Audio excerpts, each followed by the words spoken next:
어제는 OT를 진행을 했는데 아마 오늘까지는 좀 그 전반적인 설명을 먼저 해드리려고 합니다. 원래 그 일에는 순서가 있지 않습니까? 바로 공부를 하는 게 아니라 어제 말씀드렸죠. 왜 해야 되는지, 뭐가 좋은지 기반 작업을 먼저 하고 건물도 짓는 순서가 있듯이 오늘도 동기부여를 좀 먼저 하고요. 동기부여가 좀 됐나요? 근데 사람은 금방 까먹어요. 동기부여 되는 말을 딱 듣잖아요. 오, 열심히 해야지. 근데 10분 뒤에 까먹어요. 원래 맨날 그래서 맨날 해야 되거든요. 근데 저는 책상에 그 제가 글 써갖고 붙여놨거든요.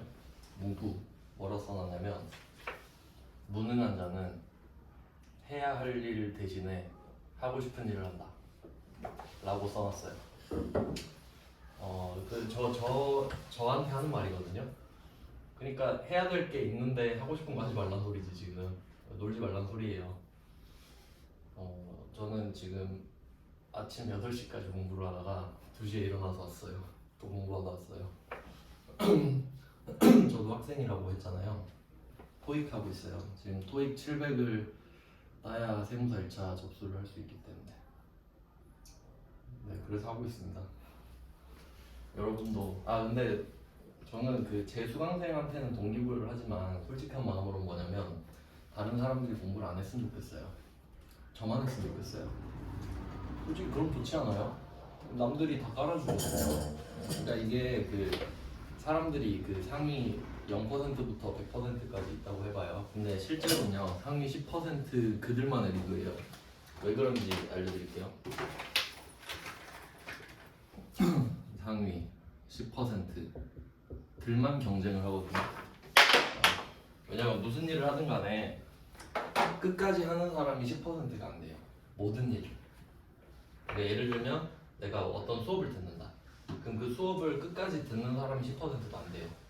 물론 그냥 여기 앉아가지고 영혼만 보낼 수는 있죠. 그러니까 끝까지 집중해서 다 듣는 걸 말하는 거예요. 근데 실강은 솔직히 티가 안 나요. 왜냐면 그냥 앉아있으면 되니까. 근데 인강 있죠, 인강. 인터넷 강의. 인터넷 강의가 실제로 완강률이 10%가 안 된대요. 사놓고 끝까지 듣는 사람 자체가 없다고. 그러니까 우리는 100%랑 경쟁을 하는 게 아니에요. 그러니까 이미 나눠져 있어요. 그러니까 여러분은 골라야 돼요. 내가 상위 10%로 갈 건지 그 밑에서 놀 건지. 그래서 저는 솔직히 아래 사람들은 별로 신경을 안 써요. 왜냐면 전 뭐든지 끝까지 하거든요. 합격을 하든 떨어지든. 그러니까 이게 되게 중요한 건데 그런 사람 있죠. 뭐 공무원 시험 같은 거 있죠. 1년 사이클로 하잖아요. 1년에 시험이 한 번이니까. 근데 장수생의 특징이 뭐냐면 내가 1년을 준비했는데 이제 한 달 남았어요. 근데 내가 부족해. 그럼 1년 뒤로 보지 뭐 이렇게 해서 끝까지 안 가보고 다시 처음부터 가. 그럼 그 사람은 끝까지 가본 경험이 없기 때문에 평생 도돌이표예요. 근데 내가 떨어지더라도 아니야, 사이클 한 바퀴는 돌려봐야 돼. 그 경험이 진짜 중요한 거라고요. 알겠죠? 하여튼 결론은 끝까지 하는 사람이 없기 때문에 저는 별로 긴장이 안 됩니다. 그걸 알기 때문에. 그래서 저는 이제 주말이잖아요. 주말이 너무 좋아요. 저 주말에 진짜 하루 종일 공부하거든요. 근데 남들은 놀 거 아니야. 그 생각만 하면 짜릿해요. 차이가 주말마다 더 벌어지는구나. 그래서 솔직히 말하면 다른 사람들 안 했으면 좋겠는데 그래도 저는 여러분 편이니까 공부를 하라고 형식적으로 말을 합니다. 네, 뭐 솔직히 공부가 너무 좋지 않나. 자격을 주는데, 돈 벌 자격을 주는데 공부 안 하면 최저시급밖에 못 받는다 그랬죠. 근데 그게 또 함정이 뭐냐면 그럼 공부를 안 해도 최저시급을 받을 수 있냐라고 반론을 할 수 있잖아요. 근데 그걸 취직을 시켜줘야 받지. 솔직히 여러분이 사장이잖아요. 그러면 이런 사람이 있어. 어떤 사람은 어차피 법으로 최저시급 10,000원 주잖아요. 이런 사람이 있어. 아무것도 안 해. 두 번째는 그래도 난 최저시급을 탈피하기 위해서 2배, 3배, 4배 받을 거야. 시급을 분급으로 만들 거야. 이런 사람이 있을 거 아니에요. 그럼 한번 생각을 해보세요. 여러분 같으면 첫 번째 사람을 뽑겠는지. 뽑겠어요? 안 뽑지. 왜 그런 사람을 뽑습니까? 억지로 줘야 되는 거일 뿐이지. 맞죠? 안 뽑는다니까. 안 뽑힙니다. 그러니까 그렇게 살면 안 돼요. 절대. 시급은 그냥 법이 정해놓은 거지. 그거에 의지하면서 살면 안 된다 이거죠. 몸값을 높이는 게 핵심입니다. 자, 그러면 어제 그 회계가 뭔지 알려드렸죠. 그 복습을 항상 해야 돼요. 간단하게 요약할게요. 사건들이 있었죠. 이 중에 회계적 사건, 회계랑 관련 있는 사건들만 골랐죠. 그걸 기록하는 게 기장 부기. 그래서 재무제표를 만들고 이 재무제표를 막 이렇게 6명 있었죠. 이해관계자들. 그 사람들한테 보라고 만들어 주잖아요. 그리고 알아서 보고 판단해라. 유용한 정보가 어떤가 말든가. 이게 끝이었습니다. 이게 회계였어요. 복습을 항상 간단하게라도 해야 돼요. 어차피 제가 이제 해드릴 거예요. 이걸 했고, 그 다음 이제 재무제표를 만드는 게 핵심이라고 했으니까 재무제표에 대해서 소개를 해드리겠습니다. 그러니까 이게 회사 성적표라고 보시면 되는데, 네, 여러분이 그 사람을 뽑을 때나 아니면 여러분이 지원할 때 있잖아요. 그 보는 거 있죠. 이력서나 그런 것들이라고 보시면 돼요. 그러니까 우리가 여러분 다 살아오면서 서사가 있잖아요. 나한테도 구구절절한 사연이 다 있잖아요. 그렇죠? 기쁜 일, 슬픈 일, 뭐 이런 일 다 있잖아요. 근데 내가 면접 보러 가서 다 이야기할 수는 없잖아. 그러니까 그냥 딱 요약해가지고 수치상으로 딱 보여주는 것들 있죠. 그겁니다. 그러니까 우리도 회사 투자할 때 그 회사의 뭐 마인드, 뭐 그런 뭐 친환경 뭐 이런 것들 다 보고 싶지만 일단은 이게 중요하잖아요. 얼마 있냐, 얼마 버냐. 그래서 회계는 정량적인 거죠. 양적인 걸 보여주는 거예요. 그러니까 그 정성적인 걸 보여주는 게 아니라. 그러니까 이 회사가 착하다 나쁘다 이런 건 안 보여주지. 얼마를 버는지만 보여줍니다. 재무제표는 원래 4개가 있는데 우리는 2개를 먼저 배울 거거든요. 2개. 중요한 거 2개. 첫 번째가 재무상태표. 이름이 재무상태표인데 이제 옛날에는 이걸 대차대조표라고 했습니다. 같은 말이에요. 재무상태표. 그럼 항상 저는 뭐든지 이름에 뜻이 있다고 생각을 하거든요. 그렇죠? 이름이 제일 중요해요. 재무상태를 나타내는 겁니다. 그럼 이거를 일상용어로 좀 바꿔볼게요. 친구를 만났어요. 친구한테 야 너 얼마 있냐? 이렇게 물어볼 수 있죠. 어릴 땐 그럴 수 있죠. 지금은 안 그러는데 어릴 때 야 너 얼마 있냐? 이럴 수 있잖아요. 그걸 고급스럽게 말하잖아요. 너 재무 상태가 어때? 라고 하는 거죠. 너 얼마 있어? 이거잖아요. 그러니까 한번 생각해봐요. 여러분이 오랜만에 친구 만났어. 너 요새 재무 상태가 어때? 이렇게 물어본다고 하면 결론은 얼마 있냐 이 말 아니에요? 근데 내가 너한테 얼마 있냐 물어볼 순 없잖아. 그럼 재무 상태가 좋아 이러면은 나 돈 많아 이 말이고, 아 요새 별로 안 좋아 하면 돈이 없다는 소리죠. 이해됐죠? 그러니까 재무 상태는 돈이 얼마 있는지예요. 중요하죠. 그러니까 여러분이 배우자 고른다 생각해봐요. 얼마 있는지 궁금하지. 회사도 궁금해하죠. 이 재무 상태표가 어떻게 생겼냐면 어제 한번 그려드렸는데 왼쪽이 자산, 오른쪽이 부채, 자본이에요. 그래서 이렇게 말씀드렸는데 자산은 우리가 알고 있는 재산과 비슷해요. 재산과 비슷해요. 이 자산은 남들 눈에도 보이는 거라고 그랬죠. 제가 어제 그 차로 이야기 했잖아요. CLS 이야기 했잖아요. 맨날 생각하고 있거든요. 이거 탈 생각하고 있어요. 이거를 샀어. 내가 이걸 타고 다녀요. 그럼 여러분은 그냥 저 새끼 벤츠 타고 다니네 이럴 거 아니에요. 속사정은 모른다 그랬지. 근데 나는 속으로 이거 72개월 할 건데 언제 갚냐? 이러고 탈 수 있다는 거예요. 그러면 이 자산은 부채인 자산이죠. 그럼 부채의 크기랑 자산의 크기가 똑같은 거지. 그럼 이게 재무 상태가 좋은 겁니까? 좋은 건 아니겠지. 근데 아빠가 사줬어. 그러면 이 차에 대해서 내가 갚을 돈이 없죠? 그럼 이 자산은 자본인 자산인 거예요. 이해됐죠? 그러니까 부채는 갚아야 될 돈, 자본은 안 갚아도 되는 돈. 일단 이렇게 생각하면 돼요. 일단은 이제 점점 난이도를 높일 거거든요. 이 정도 이해할 수 있죠? 그러니까 부채랑 자본은 관념이에요. 이 자산을 설명해주는 관념이라고. 그러니까 얘는 나만 알죠. 속사정은 나만 아니까. 근데 회사는 이걸 까요. 사실 우리가 이 중에 얼마를 갚아야 됩니다. 뭐 이런 느낌이죠. 재무상태표. 그럼 재무상태는 얼마 있냐 이렇게 연결을 시킨대요. 동기화. 그러니까 제가 그 설명을 이렇게 하는데 얼마 있냐라고 했잖아요. 근데 시험에서 그렇게 내진 않을 거 아니에요. 친구가 얼마 있냐고 물어봤다 이렇게 내진 않을 거 아니에요. 그러니까 재무 상태를 말하면 속으로 얼마 있냐고 물어보는 거구나. 그러면 얼마 있냐고 물어볼 때 진짜 중요한 게 있어요. 생략되는 단어. 지금이에요. 지금. 그러니까 친구한테 얼마 있냐고 물어볼 때 혹시 1년 후를 물어보나요? 혹시 작년 거 물어보나요? 아니지. 당연히 지금 물어보죠. 그 왜 지금이라는 단어를 빼냐면 당연하니까. 지금 물어보니까. 맞죠? 그러니까 얘는 이 재무상태표는 시점이에요. 언제 얼마가 있냐고. 언제 얼마가 있냐고. 그래서 얘는 시점. 그럼 시점을 잡아줘야 되거든요. 언제로 할 거냐. 이제 회계 기간이라는 게 있는데 우리가 그 날짜 있잖아요. 하루하루를 생각해 보시면, 그러니까 원래 시간은 그 자연스러운 거잖아요. 자연적인 거. 그러니까 자연이 하루를 딱 끊어줬나요? 24시간이 하루라고? 사람이 정했죠. 사람이 정했잖아요. 1년도 사람이 정했죠. 그러니까 시간은 그냥 연속되는 개념인 거잖아요. 그러니까 예를 들면 이런 거죠. 여기 손 있죠, 손. 여긴 팔이죠. 그럼 어디부터 손인가요? 알 수 없지. 근데 그냥 정했잖아요. 그러니까 얘도 시간을 끊어서 정한 거죠. 기간이라는 개념도. 그러니까 회계 기간도 1월 1일부터 12월 31일까지를 보통 하거든요. 그럼 그 중에 12월 31일을 기준으로 삼아요. 그 날에 얼마 있는지를 보기로 하자.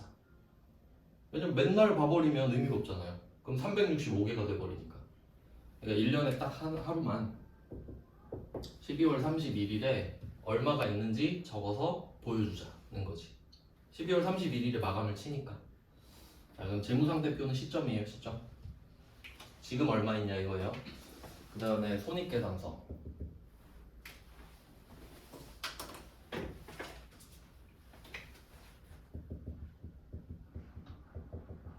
손익계산서. 손익을 계산한다는 뜻인데 일상적으로도 쓰는데 어떤 뭐 사업을 하려고 할 때, 어떤 사업을 할 때 돈이 들잖아요.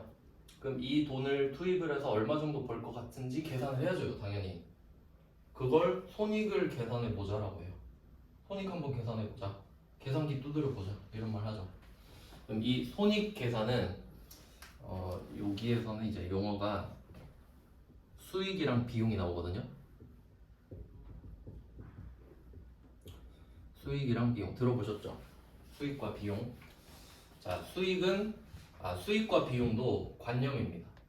그러니까 이거 좀 처음에 개념을 잡아두시면 좋은데, 부채, 자본, 비용, 수익 이 네 개 있죠. 이 네 개는 관념이에요. 그냥 생각이에요.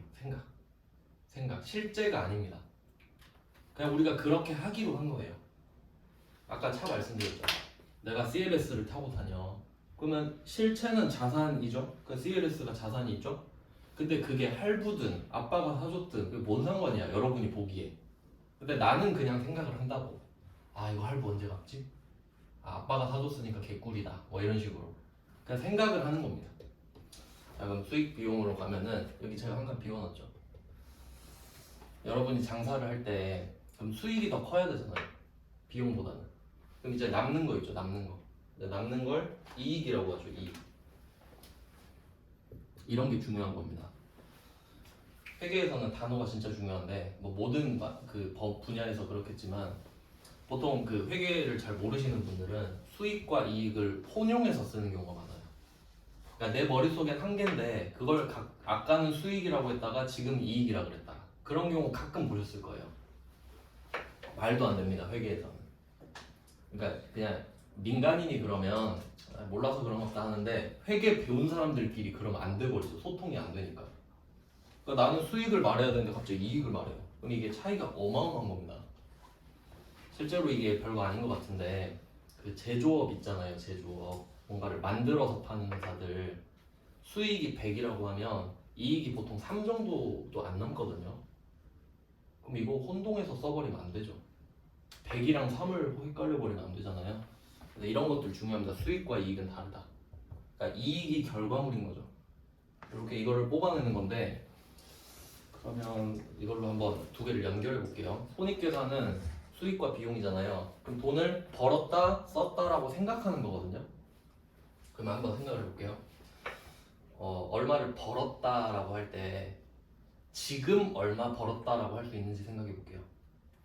얼마 있는지는 지금 얼마 있는지 가능하죠. 여러분 지금 얼마 있는지 물어보면 대답해 줄 수 있죠. 근데 지금 얼마 벌어요? 하면 좀 이상하지 않아요? 지금 얼마 벌어? 그럼 지금이 뭐지? 뭐 이렇게 되죠. 돈을 벌고 쓰는 거는 항상 기간이 있어야 돼. 예를 들면 하루 동안 얼마를 벌었는지, 한 달 동안 얼마를 버는지 그렇게 물어봐야 맞죠? 이해되시죠? 그러니까 이런 건 이해를 하셔야 되는 거예요. 아, 돈을 쓰고 버는 거는 기간이 붙어 있어야 되구나. 1초 만에 돈을 벌 수는 없잖아요. 그러니까 연봉이라는 개념을 생각해봐요. 1년 동안 얼마를 버는지죠. 그러니까 손익계산서 하면은 그 회사의 연봉이라 생각하면 되지. 이 수익이 회사의 연봉일 거 아니에요. 1년 동안 벌어들인 돈일 거니까. 그럼 여러분 연봉이 수익이라고 생각을 해보시면 여러분이 이 월급을 받기 위해서 출퇴근할 때 뭐 교통비도 쓰고 식비도 쓰고 어쩌고 저쩌고 막 쓰죠? 그런 게 비용인 거지. 근데 요 수익과 비용은 제가 이거 계속 강조하는데 관념적인 거라 그랬죠.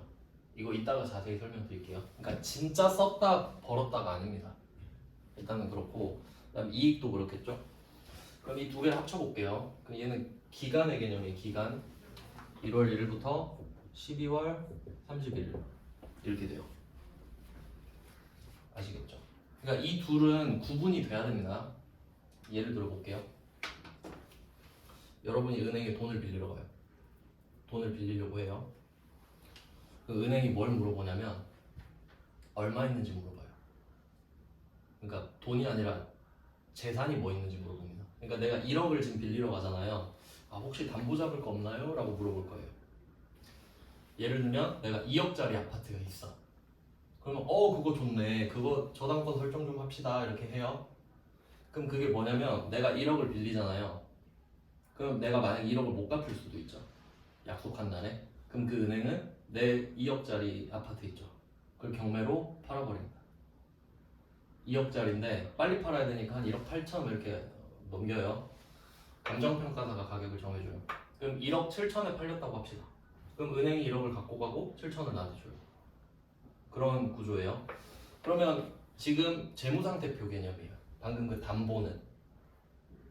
근데 은행 갔는데 1억 빌려주세요 했는데 담보 잡을 거 있어요? 아, 없는데. 그러니까 혹시 직업이 뭐예요? 이렇게 물어보지.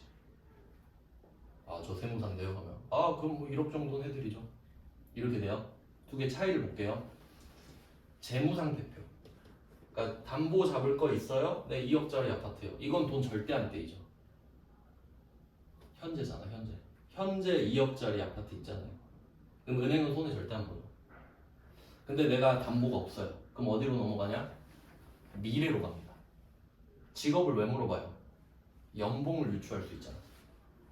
아, 네가 세무사면 그래도 뭐 연봉 1억은 되지 않겠어? 라고 생각을 하는 거지.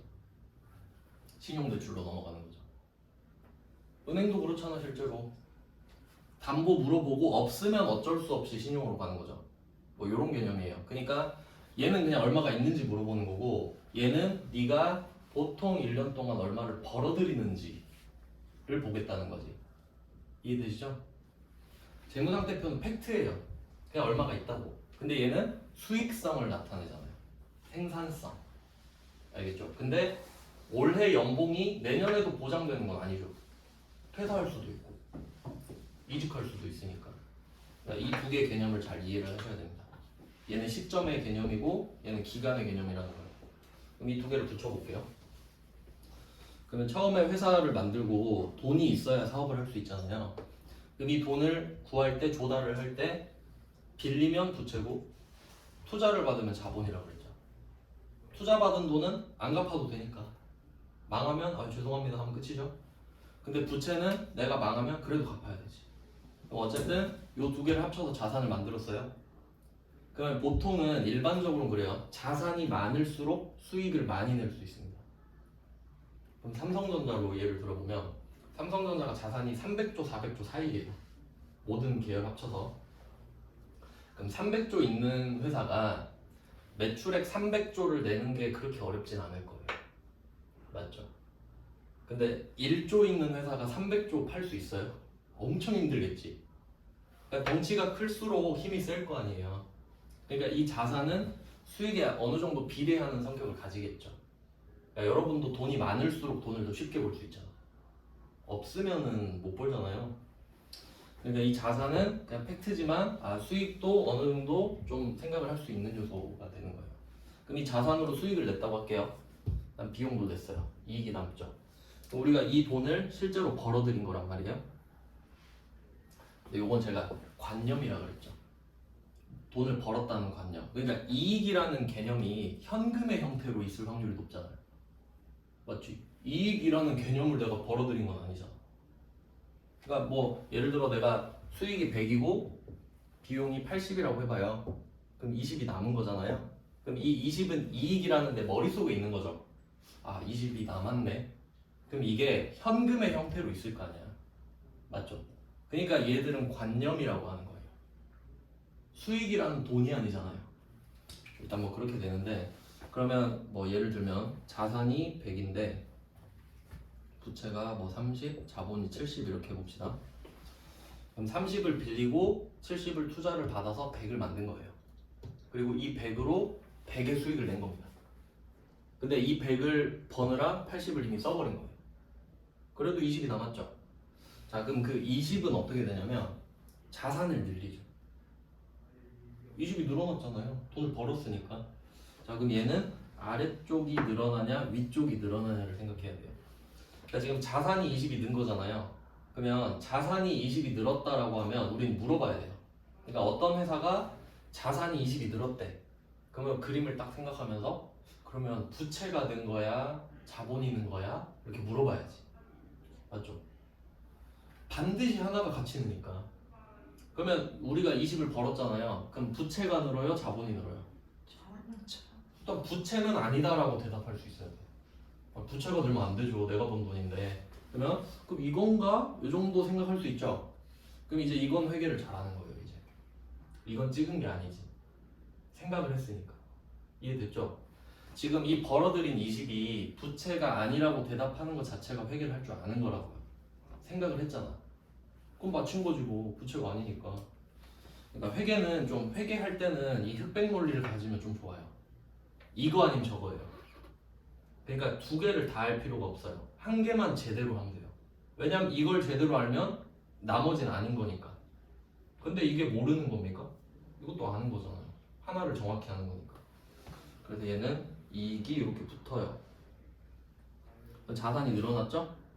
자본도 늘어나는 거지. 그러면 자본은 파트가 두 개로 나눠지는 거거든요. 위쪽의 자본은 최초에 투자를 받았던 돈이죠. 이건 기록을 해줘야 돼요.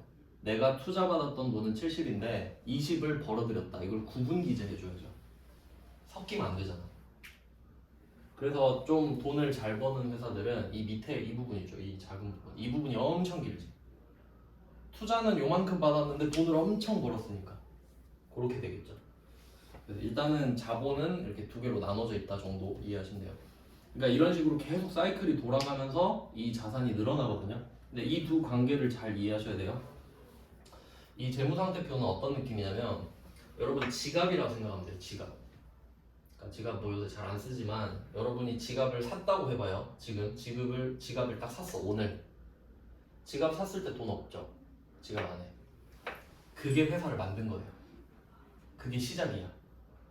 그럼 여러분 지갑 산 이후로 돈이 계속 들락날락 했죠. 그리고 지금 현재 잔액 있죠. 그걸 생각해 보세요. 처음에 지갑을 샀을 때랑 지금 지갑에 있는 돈을 생각해 봐요. 근데 이게 계속 이어진 시간이죠. 계속 이어진 거죠. 그게 재무상태표예요.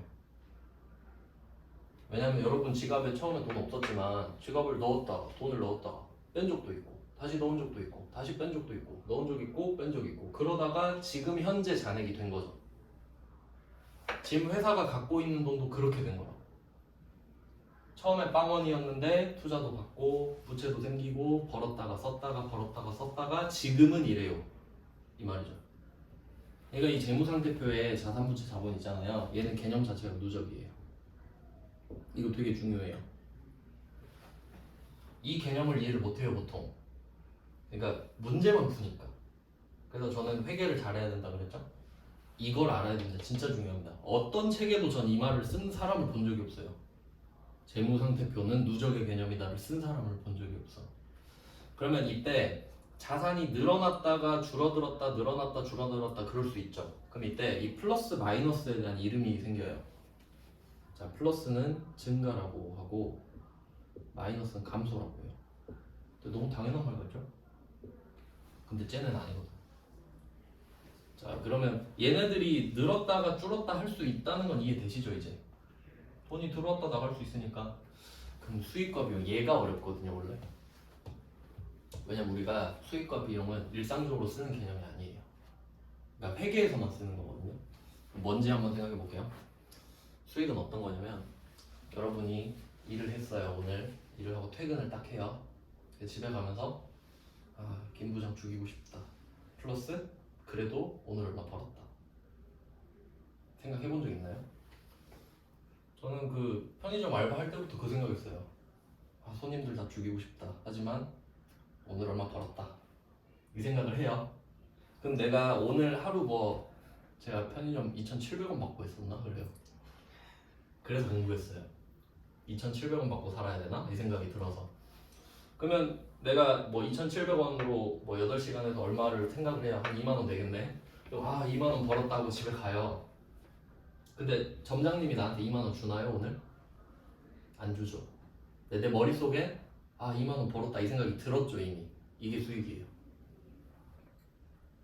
맞지? 그럼 수익은 관념 맞죠? 나한테 돈 아무도 안 주잖아. 근데 난 그 생각하죠. 생각이 드는 걸 어떻게 해? 그 생각을 야 꺼져 이럴 순 없잖아요. 그 생각이 들어버리는 게 수익이에요. 알겠죠? 어떤 느낌인지? 그러니까 관념인 거지. 그냥 오늘 얼마 벌었네 이런 거 있지. 그럼 이 수익은 관념.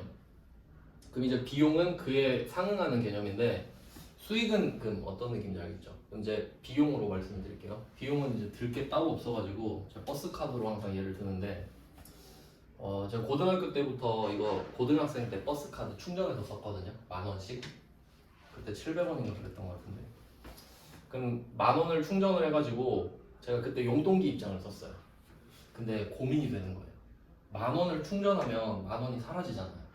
그쵸? 그럼 10,000원 이렇게 딱 썼다가 근데 그 10,000원을 충전해서 버스를 2번을 타요.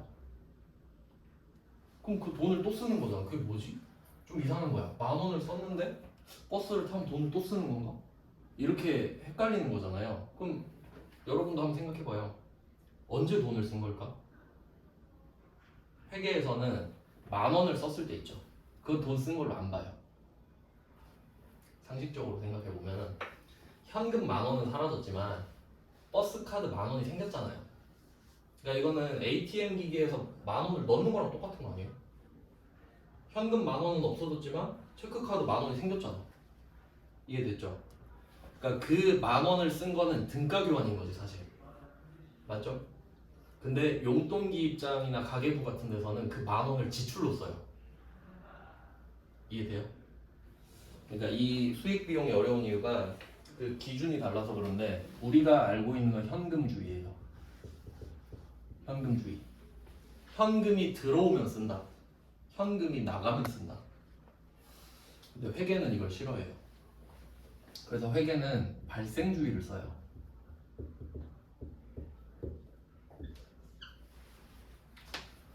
근데 일단 회계 초급 수준에서는 왜 회계 자격증 있는 사람을 선호하냐면 발생주의를 알고 있기 때문이에요. 회계를 안 배우면 발생주의를 절대 몰라요. 왜냐면 사실 배워도 잘 몰라요. 배워도 모르는데 안 배운 애를 왜 뽑습니까? 그러니까 이 말이에요. 내가 회계를 시켜야 되는데 회계 자격증이 없는, 그러니까 회계를 한 번도 배운 적이 없는 사람을 뽑는다는 거는 가르치겠다는 뜻이에요. 맞지? 또 여러분이 돈 주면서 가르치겠나요? 절대 아니지. 내가 왜? 그래서 이 발생주의를 안다고 믿고 싶은 거죠. 그러니까 여러분은 그 기대에 부응을 하셔야겠죠. 발생주의 알겠지? 했는데 발생주의가 뭐예요? 뭐 이러면은 잘못 뽑았거나 이렇게 되겠죠. 어떤 건지 설명을 드릴게요. 그러면 버스비가 1,250원이라고 가정할게요. 1,250원. 그럼 8번 탈 수 있죠. 하루에 2번씩 탈게요. 4일 동안 탈 수 있어요.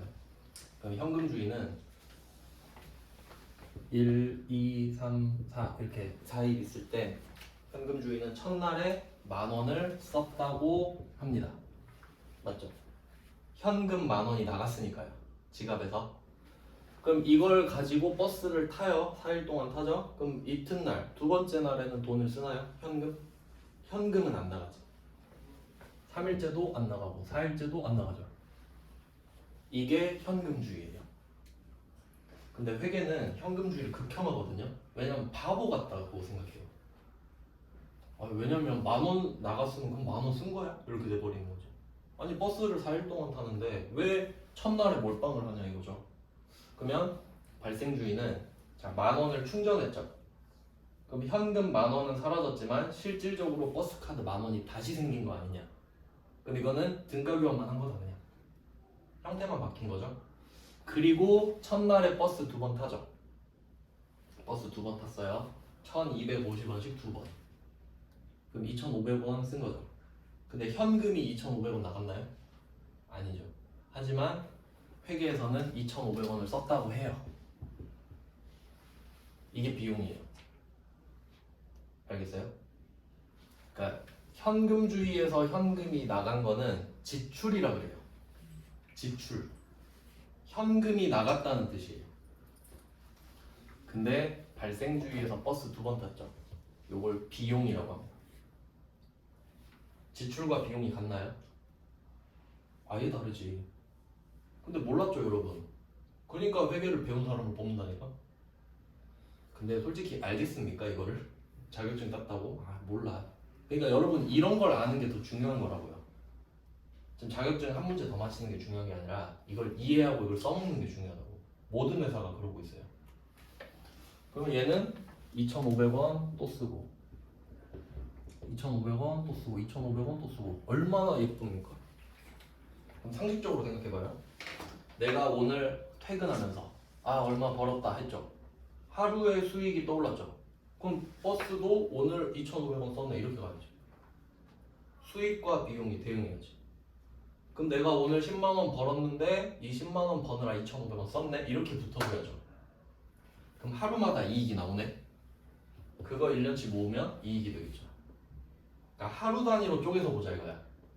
왜냐면 현금주의는 다 다르잖아. 월급 한 방에 들어오고 돈 한 방에 또 나가고. 그럼 내가 얼마 벌고 얼마 썼는지가 안 맞아버리는 거지 계속. 근데 회계는 이걸 다 엠빵 치자 이거예요. 얼마나 효율적입니까? 그러니까 여러분 월급 안 들어와도 물건 살 수 있잖아요. 오늘 10만원 벌었으니까 8만원 정도 써도 돼. 이렇게 되잖아. 요게 비용이에요. 개념 아시겠죠? 그러니까 수익과 비용은 관념 맞죠? 실제 현금이 들어온 거랑 나간 거랑 상관없어요. 똑같지 않다는 소리예요. 그 시점이. 그런 개념이에요. 발생주의 중요해요. 그럼 이렇게 하면은 발생주의로 하면 1, 2, 3, 4 중에 아무 날짜나 쏙 뽑아도 2,500원 쓴 거 같잖아요. 근데 현금주의는 어때? 이틀째 딱 뽑았으면 나 이틀째 돈 하나도 안 썼네? 이렇게 돼버리잖아. 오해가 생기죠. 근데 그게 정확합니까? 부정확하잖아요. 그러니까 현금주의를 안 믿는 이유가 뭐냐면 제일 큰 건 이걸 거예요. 여러 가지 이유가 있는데 2023년, 2024년이 있다고 할게요. 그럼 내가 물건을 이때 팔았어요. 매출 외상으로 돈을 24년에 받는다 할게요. 내 현금 받아. 이렇게 될 때. 그럼 우리 물건 언제 팔았어요? 23년에 팔았죠. 근데 돈은 24년에 받지. 그럼 이 돈 24년에 번 거예요. 이게 뭐냐 이거야. 너네 바보야? 이렇게 되는 거지. 너네 진짜 되게 원초적이다 이런 거지. 그럼 회계는 언제 돈을 벌었다고 할까요? 매출이 발생했잖아요. 그럼 돈을 못 받았는데 근데 수익은 생기죠. 수익은 생긴 거야. 그럼 이 돈은 어떻게 되냐? 이건 자산으로 남아있어요. 나중에 받을 거 아니냐. 근데 일단은 얼마를 벌었는지가 중요하기 때문에 수익을 찍어 놓는 거예요. 그러니까 수익과 비용은 머릿속에 떠오르는 생각이라고 정의하면 돼요. 이게 진짜 어렵거든요. 근데 대충 느낌 오시죠? 그러니까 자산, 부채, 자본, 수익, 비용이 있는데 자산 빼고는 다 생각이야 그냥. 자산 빼고 다 생각이야. 네, 이렇게 돼요. 얘네들 사이가 있어요. 그러면 수익과 비용은 플러스 마이너스가 얘도 있을 거 아니에요. 근데 잘 생각해봐요. 여러분이 오늘 일하고 집에 가. 일을 했죠. 일을 했으니까 얼마 벌었다는 생각이 들죠. 그럼 일을 안 하면요? 안 들겠지. 얘는 사건이 발생하면 생기거든요. 근데 사건이 발생 안 하면 안 생기죠. 줄어드나요? 안 생긴다니까. 그러니까 수익과 비용은 플러스밖에 없어요. 맞죠? 아니 일을 해야 10만 원 벌었다 이 생각하지. 버스를 타야 2,500원 썼다 이 생각하지. 버스 안 탔는데 2,500원 미리 썼다고 생각할 수는 없잖아요. 그러니까 얘는 증가 플러스밖에 없는데 얘는 플러스를 발생이라고 해요. 자, 원래 이거 처음에는 말 안 해주는데 어차피 뭔 말인지 모르니까 그냥 플러스로 적는데 근데 미리 알아두면 좋아요. 어차피 계속 말할 거니까. 차이 아시겠죠? 그러니까 자산은 늘 수도 있고 줄어들 수도 있죠. 여러분 지갑에 현금 생각하면 돼. 근데 수익은 어떻게 늘었다 줄어들어요. 이미 내가 일을 해버렸는데 어떻게 줄어들 거예요 그게. 예외가 있긴 해요. 12월 31일에 누가 잘못해놨을 때 수익을 잡으면 안 되는데 잡았을 때.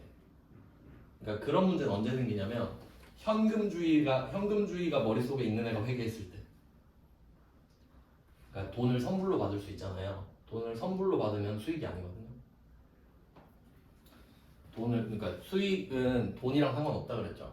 그러니까 우리가 돈을 받잖아요. 그러면 뭔가를 해줘야 수익이에요.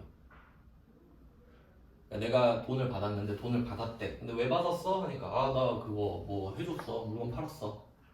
그럼 수익 맞죠? 할 걸 해줬으니까. 근데 돈을 받았대. 근데 이 받은 돈이 계약금일 수도 있잖아. 맞죠? 그럼 한번 생각해봐요. 내가 1,000만 원짜리 물건을 팔기로 했어. 근데 100만 원을 계약금으로 받았어요. 그럼 내가 뭐 해준 거 있나요? 없죠. 대신 이 100만 원을 받은 시점부터 뭘 해줘야 될 의무가 생기죠. 빨리 물건 보내줘야겠다라는 의무만 생기죠. 그 부채예요.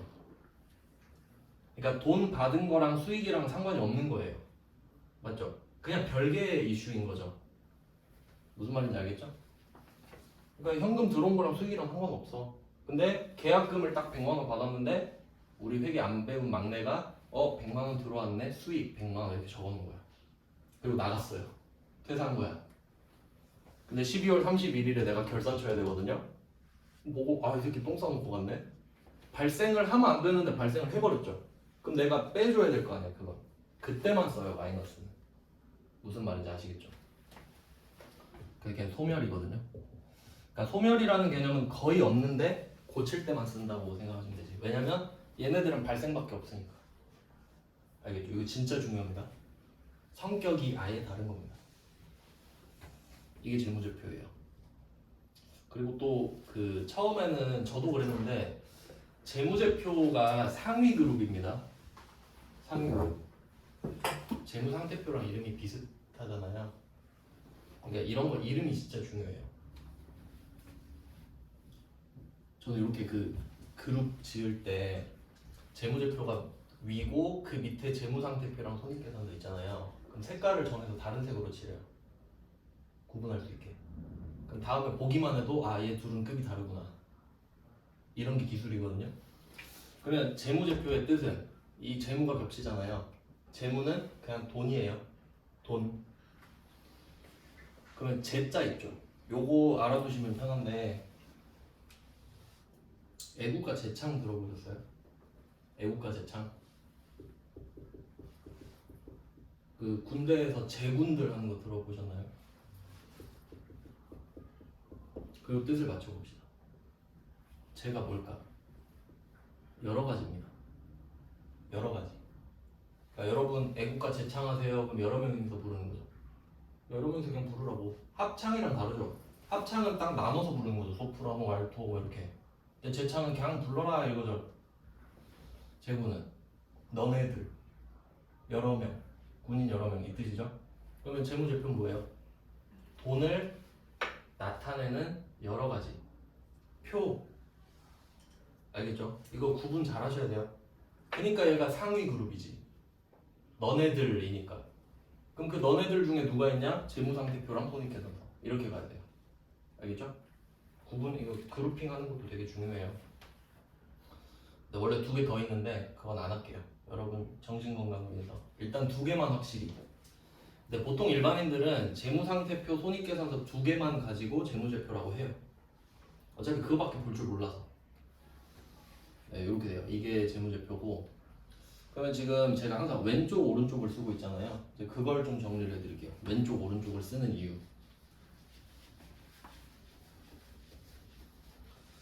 그럼 일단 지금 오늘 중요한 단어는 발생주의예요. 발생주의. 발생주의가 제일 중요하구나. 그러니까 그날 뭐가 중요한지를 계속 생각하셔야 돼요. 그러니까 모든 내용은 다 기억 못하겠지. 하지만 그날 중요한 게 뭐야 하면 발생주의. 이 정도는 해야지. 그래야 하루에 뭐라도 쌓여야 될 거 아니에요. 그런 생각을 가지시면은 여러분이 종강할 때 60개가 생기겠지. 그럼 그게 맞죠? 자, 그러면 발생주의가 중요했고 키워드 적어놓을게요. 발생주의. 그다음 이제 말씀드릴 거는 복식부기. 복식부기. 다음 단식부기가 있고 복식부기가 있는데 부기는 들어봤죠? 장부 기록. 장부 기록. 기장이랑 같은 말이에요. 그 아마 지금 전3회계 1급 시험이잖아요. 이게 옛날엔 부기 4급인가 그랬을 거예요. 부기 3급인가 그랬던 것 같아요. 종이로 시험 봤다던데. 그 교수님이 그랬는데. 그럼 단식 부기, 복식 부기. 그럼 단식은 한 개죠. 한 개만 적는 방식. 복식은 정확히 말하면 2개 이상입니다. 복식은 맞죠? 근데 여기선 2개.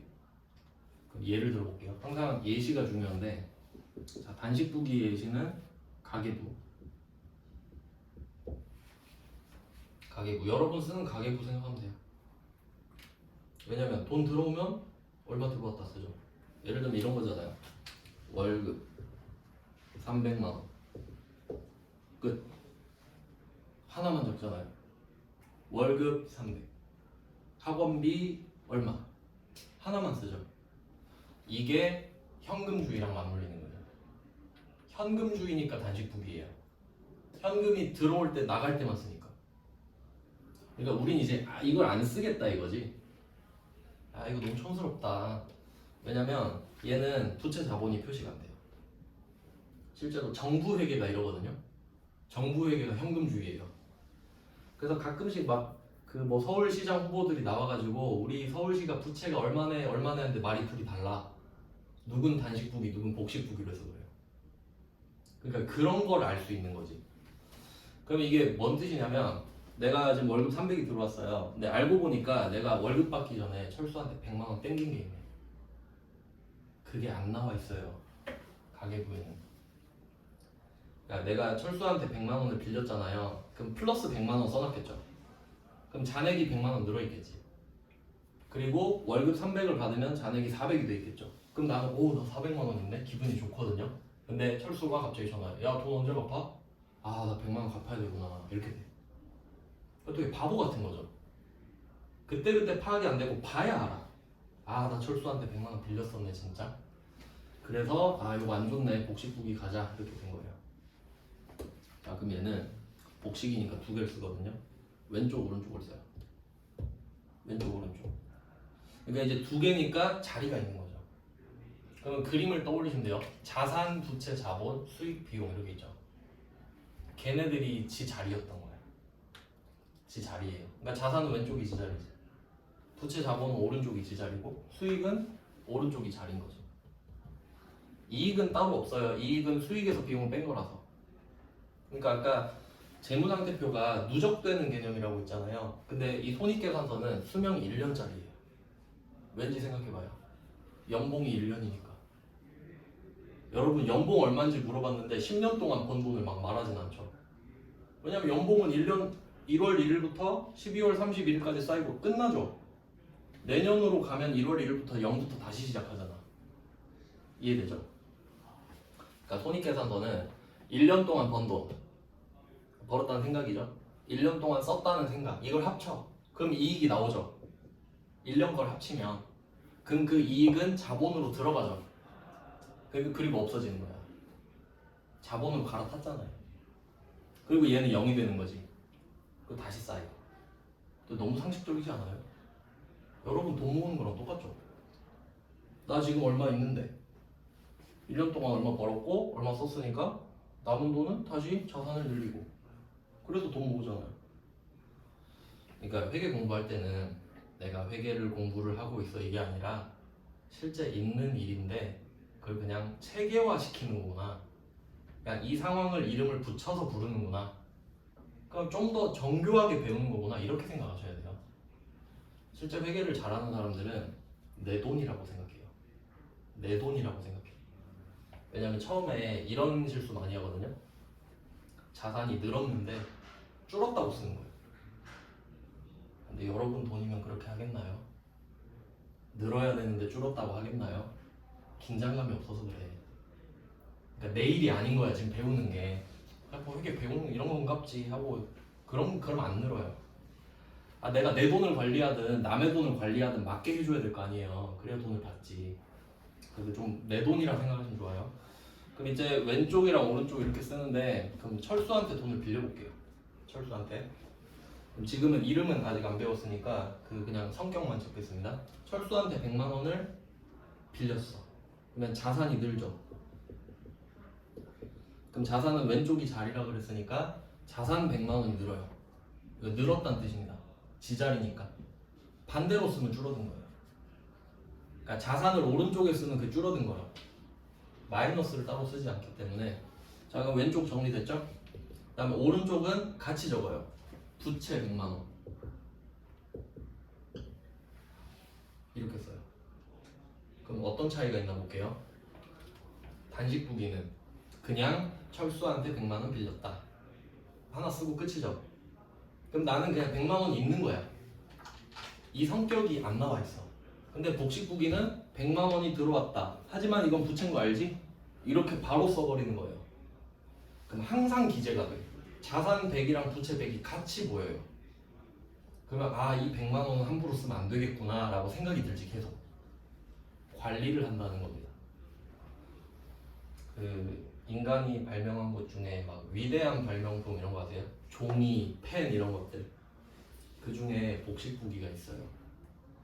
진짜예요. 누가 좋아했다는데 갈릴레오 갈릴레인가? 그 사람이 좋아했다 그랬나? 아니 근데 되게 획기적이지 않아요?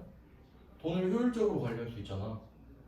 그러니까 여러분이 그냥 가계부를 쓸 때 100만 원이 철수한테 이제 들어왔는데 그냥 100만 원 늘었다 하는 것보다 가계부 어플이 이 돈은 철수한테 100만 원 빌린 거예요. 맨날 보여주는 거예요. 맨날. 그럼 그런 게 더 좋은 거 아니에요? 그걸 하겠다는 거예요. 시스템 자체를. 일단 대충 이런 느낌이고 좀 쉬다가 이걸 체계화해서 알려드리겠습니다. 자리랑 이름을 좀 쉬다가 볼게요.